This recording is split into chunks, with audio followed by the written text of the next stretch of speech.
Hey guys!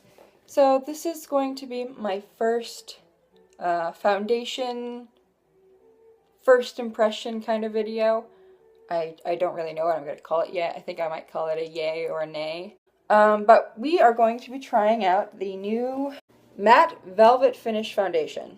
And I got the color Alaska, which is the second shade. If you go on the website, the shades are not in order. It's really confusing. And we're going to jump to the Sephora website and I'll give you a little bit more information about the product. So this is the NARS Velvet Matte Skin Tint Broad Spectrum SPF 30 Foundation. What is it? It's an oil-free skin tint to protect and perfect with a soft matte finish. There are also 12 colors, but on the website they're not in order, which is very confusing.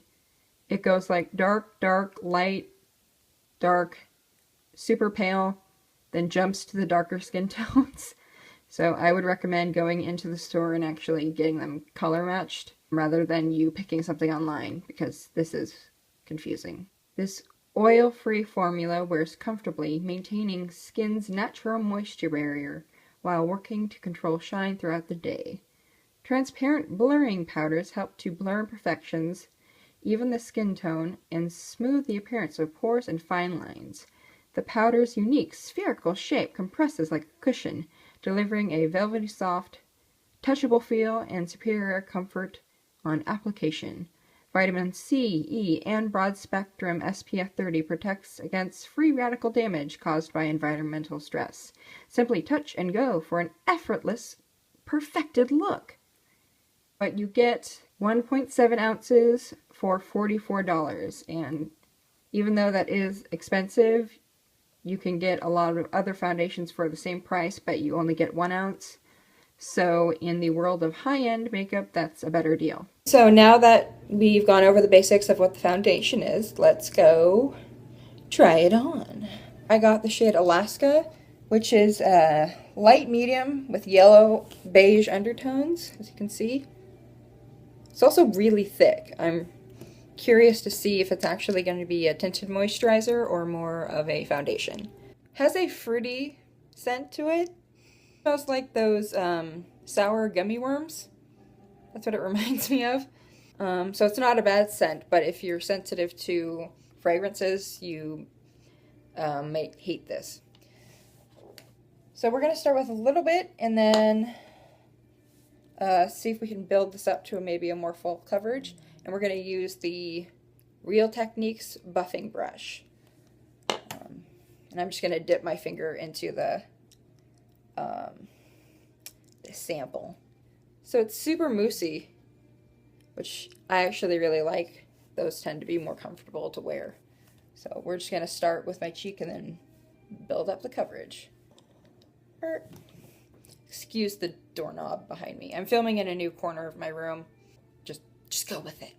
So I'm dealing with some new skin things, and so my skin right now is really red, so the yellow tone should actually do a good job of color correcting. So let's jump right in. Okay, so the coverage is pretty light. Lots of people said that this was a lot thicker. I like how it looks though so far. It blended really easily, which is nice.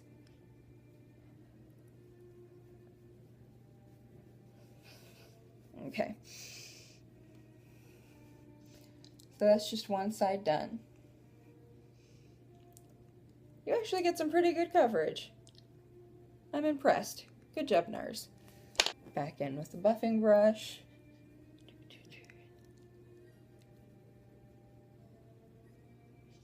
Okay, in order to get more coverage, rather than swiping the foundation across my face, I'm just going to lightly press.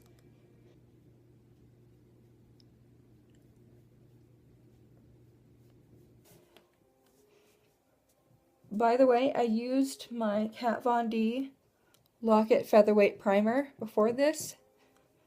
It's really hydrating. And I know this is supposed to be more like a tinted moisturizer, but because my skin is so dry, I like to use a really good hydrating primer under any of my foundations. So the color Alaska is definitely a good match for me, which is nice. If any of you have ever shopped in Sephora, you know that their lighting is not the best, and it can be really difficult to pick out the right color for you. And usually I would get 2 different colors, but the other colors that could have matched me were really, really pink. So this is what the foundation looks like once it's all built up. I think it's about light medium coverage. I think the color looks really nice.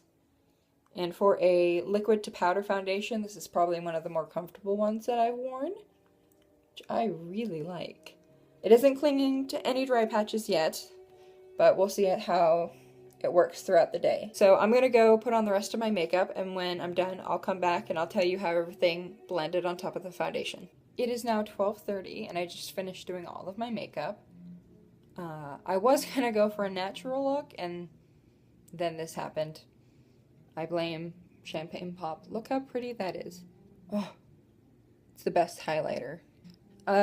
Everything blended pretty well on top of the foundation. I didn't do any bronzing or contouring because I don't do that on a daily basis, but everything looked pretty nice. I did set it with my e.l.f. HD powder. It was starting to get a little bit of creases underneath my eyes and around my nose, but after I set it, everything was fine. Let's get real close and real personal.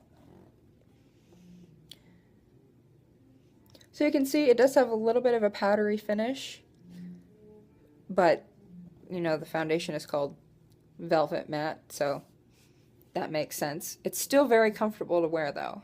I also had a very strong desire to put my gauges back in. These are just 10s, they're not too big.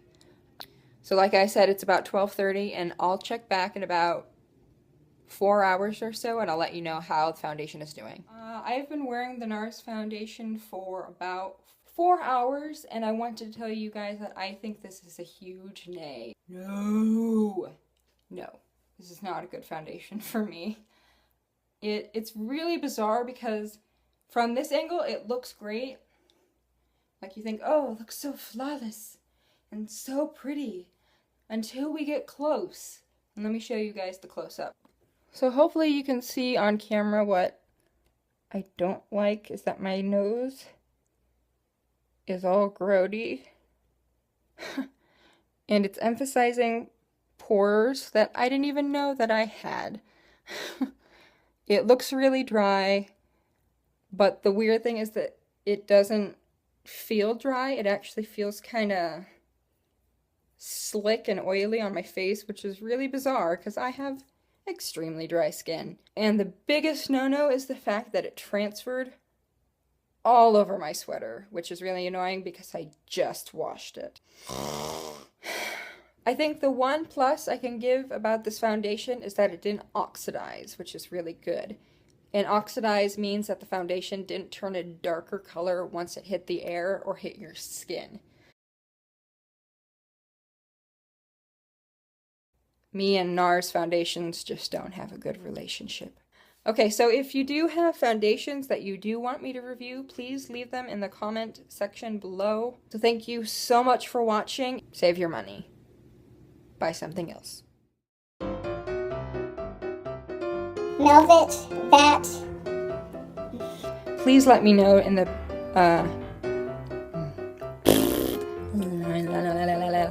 if you do have foundations or something you want me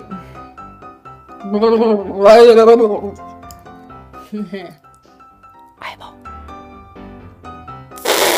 Okay, I want you to just the